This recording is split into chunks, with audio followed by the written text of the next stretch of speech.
शिस्तीत वाजवणार, शिस्तीत वाजवणार, शिस्तीत पालखी नाचवणार. पण आजचा स्वप्नोत्सव नक्कीच आम्ही गाजवणार. पण आजचा स्वप्नोत्सव नक्कीच आम्ही गाजवणार. राम राम मंडळी, मी संदेश आपल्या कोकण संस्कृती या मराठी यूट्यूब चॅनलवरती तुमचं सगळ्यांचं मनपूर्वक स्वागत करतो. मित्र, सध्या कोकणात शिमगोत्सव अक्षरशः धामधूम पद्धतीने साजरा केला जात आहे आणि त्यातल्या त्यात आपण आपल्या गावातला शिमगोत्सव दरवर्षी दाखवतो, पण आपल्या आजूबाजूच्या गावातला, आपल्या पंचक्रोशीतल्या अजून काही शिमगोत्सवाची परंपरा आहे ती देखील तुम्हाला या व्हिडिओच्या माध्यमातून दाखवण्याचा छोटासा प्रयत्न आहे. आज आलोय मी कडवई गाव उजवकरवाडीत आणि त्यातल्या त्यात आपले जे परिचयाचे आहेत, आपले मित्रपरिवारातले आहेत, आपले नातेवाईक आहेत. नमस्कार, माझं नाव अजय अनंत उजगावकर.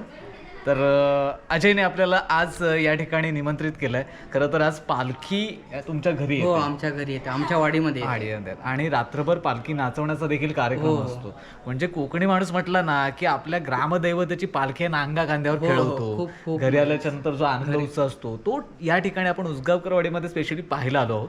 अजय, आता आपण काय करणार आहोत?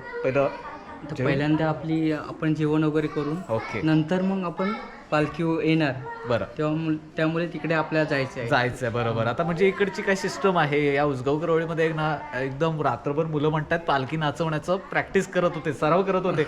कारण गेली 2 वर्ष ना तो चान्स मिळाला ना. 2 वर्ष काहीच नाही, प्रॅक्टिस वगैरे काही नाही, पालखी वगैरे आलीच नाही. म्हणजे जे काय कमी राहिले ना ती आज काढणार ते आहे आज ती लोकं. करणार. हा. तर चला मित्रांनो, पहिलं जेवून घेऊया आणि नंतर पालखीकडे जाऊया. चला. या वर्षीची पहिली काजूची भाजी आपल्याला खायला मिळते. कोकणात आल्यावरती आहे ना, ही डांब्याची डाळ, डांबे म्हणजे काय तर शेवग्याची शेंगा, आणि आपला मस्त गावठी भात, पाहुणचार असावं तर असा. आता काजूची भाजीवरती आहे ना ताव मारतो, मस्तपैकी पटापट जेवतो आणि पालखीकडे तुम्हाला नेतो. या जेवायला या मंडळी. आत्ताच मस्तपैकी जेवण झालंय. काजूची भाजी तर आहा अप्रतिम. कसं आहे, आता जेवण झाल्याच्या नंतर आहे ना आता पालखी येण्याचे संकेत लागले आहेत. कारण कसं माहीत पडतं की 5 किलोमीटरवरती पालखी असली तरी आमच्या इकडे आहे ना जे पारंपरिक ढोल वाजवले जातात शिमग्यात, त्याचा आवाज येतो. त्याच्यामुळे कळतं की आता पालखी येते. आणि इकडे वाडीमध्ये जो आनंद आणि उत्साह आहे ना तो काही विचारू नका हो. सगळी माणसं एकदम नटली आहेत, थटली आहेत. आणि त्यातल्या त्यात आता अजय आहे ना आपल्याला काहीतरी देतोय. अजय, हे काय आहे नक्की? म्हणजे भगवी पट्टी देतोय तू? पटकी आहे. हा, याच पालखी येते हा. प्रत्येक मुलाच्या आणि प्रत्येक वाडीतील ग्रामस्थांच्या गळ्यामध्ये ही पटकी असते. बरोबर. मित्रांनो, अजय ना स्पेशली आता आपण यांच्याकडे आलो ना तर तो आपल्याला ती पटकी आपल्याला स्पेशली देतोय. आणि खरंच खूप म्हणतात ना, तो माझ्यासाठी मी अभिमानास्पद आहे. कारण या छोट्या छोट्या गोष्टीतून आलेल्या आपल्याकडे कोण असतं ना, पाहुण्यांचा सत्कार केला जातो ना, तर ही पद्धत आहे आमच्या कोकणाकडे. तर खरंच खूप खूप धन्यवाद. तुम्ही मला घालू शकतोस. नाही, कशी घालायची? कसं? हे कसं? हा, अच्छा. हा, कसा दिसतोय कमेंट करून कळवा. पहिल्यांदाच घातली आहे. भोजन झाल्यानंतर उजगावकरवाडीमध्ये असणाऱ्या वाघजाई मातेच्या मंदिरात जाऊन दर्शन घेतलं. आपल्या ग्रामदैवतेची पालखी येणार म्हणून इथल्या ग्रामस्थांनी अगदी जय्यत तयारी केली होती.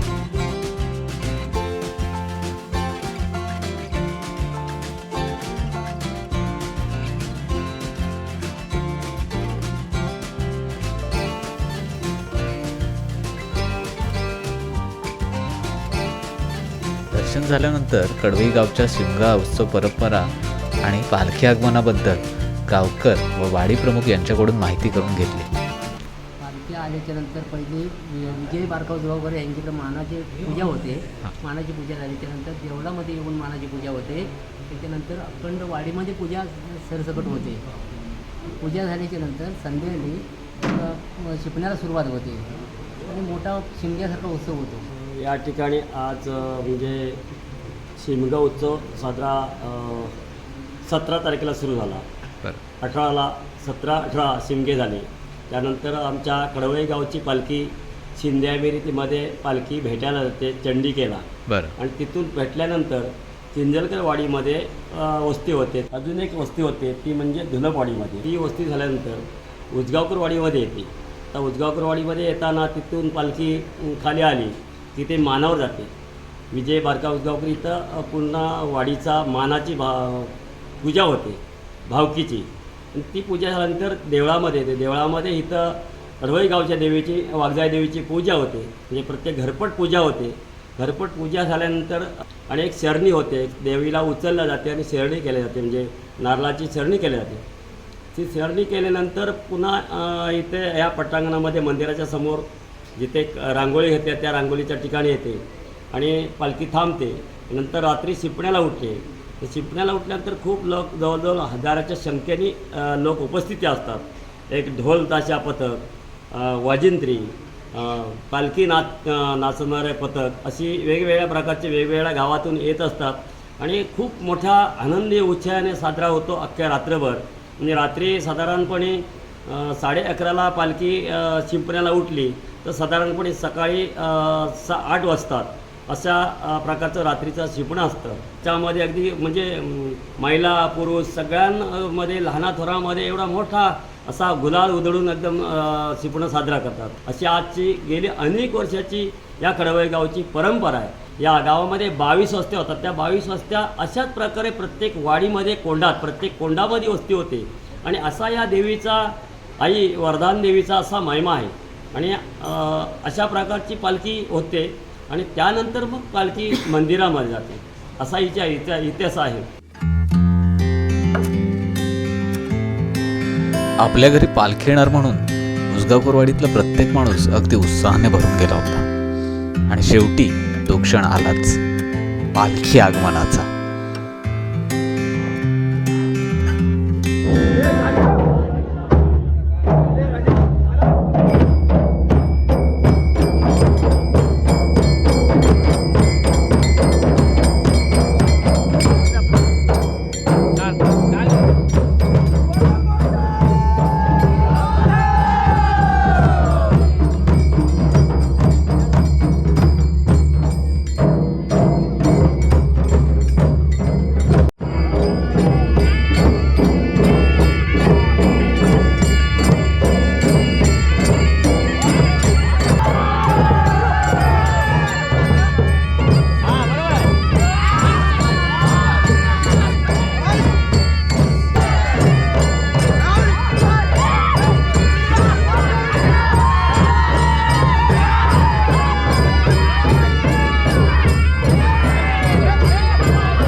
पालखी मंदिरात आल्यानंतर सर्व ग्रामस्थांच्या साक्षीने पालखीची व वाघजाई देवीची अद्यवत ओटी भरून पूजा केली जाते.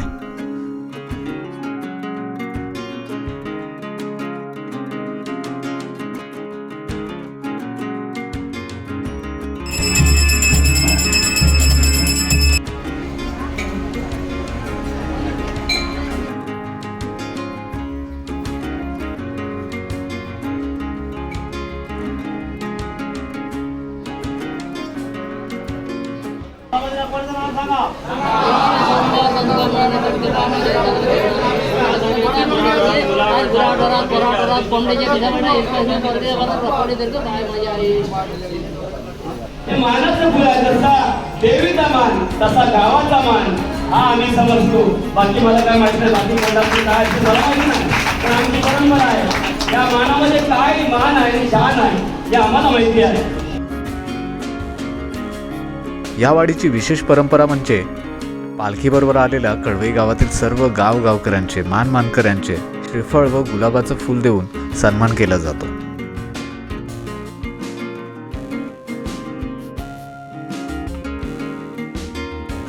वाघजाई देवीच्या मंदिरात वरदान देवीच्या पालखीची पूजा झाल्यानंतर ही पालखी सर्व वाडीतील ग्रामस्थांच्या घरोघरी जाते.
हा लवकर पूजेचा आरत सांगा.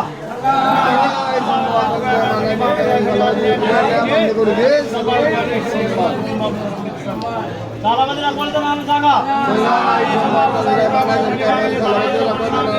मान्य करून घे.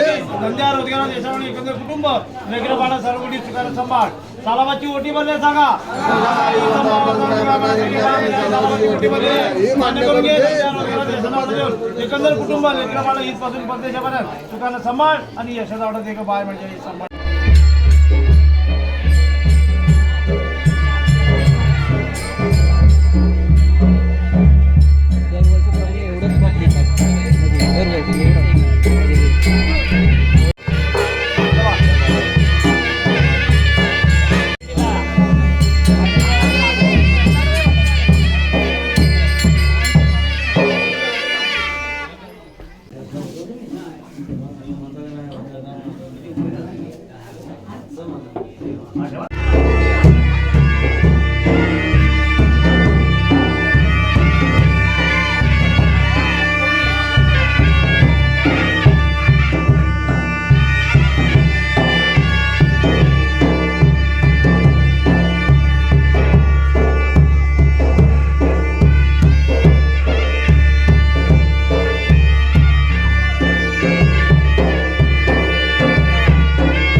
मित्रो आत्ता वाजलेत बरोबर 12, कारण या पूर्ण वाडीमध्ये पालखी फिरताना ना बरीच घरं घेत पालखी घेत खरं तर बऱ्याच जणांची नवस आहे.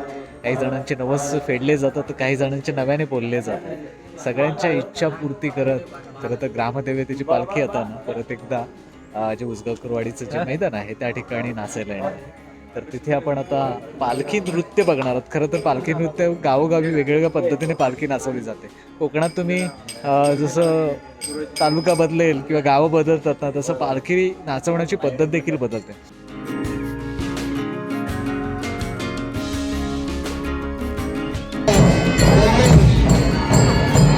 आपण या ठिकाणी पाहत आहोत हा शुक्रवारचा कार्यक्रम श्री व्यंकटेश्वर मंडळकर उसगावकर वाडीमध्ये मोठ्या भक्तिभावाने आनंदाने समयाच्या सुरात काशाच्या बंदरात देवाच्या ह्याच्यावर पालखी नाचत सुस्तीत वाजवणार सुस्तीत पालखी नाचवणार पण आजचा स्वप्नस्थळ नक्कीच आम्ही गाजवणार. पण आजचा स्वप्नस्थळ नक्कीच आम्ही गाजवणार.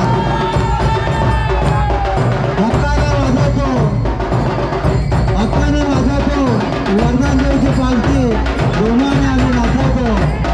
म्हणूनच आम्ही उसगावकर स्वप्नस्थळ मोठ्या थाटामाटात गाजवतो. मोठ्या थाटामाटात गाजवतो.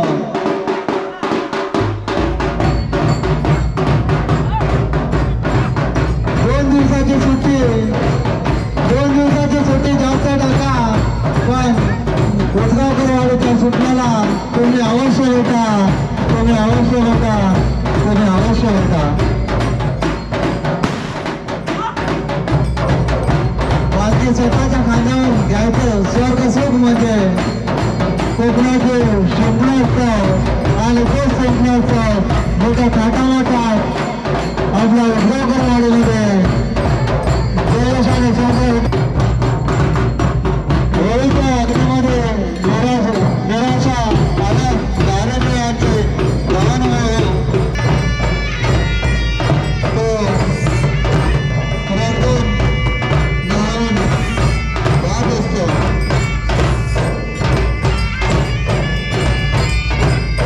माता वर्धादेवीची ओढ हे प्रत्येक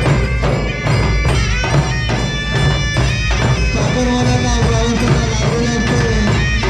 प्रदेशला जाते आणि त्याचा आशीर्वाद घेते आणि त्याचा आशीर्वाद घेऊन तोच आशीर्वाद वर्षभर आपल्या पाठीने घेऊन तोच चाकरमाने परत स्वप्नाचं साजरं करून परत आपल्या गावामध्ये मुंबईमध्ये असू दे पुण्यामध्ये असू दे आपल्या गावामध्ये मित्रो कोकणात शिमगोत्सवामध्ये असे अनेक सोहळे गावोगावी होत असतात. जर तुम्हाला असे पालखी आगमनाचे सोहळे अनुभवायचे असतील तर तुम्हाला कोकणात यावंच लागेल. म्हणून सांगतो मित्रांनो, युवा कोकण आपलोच असा.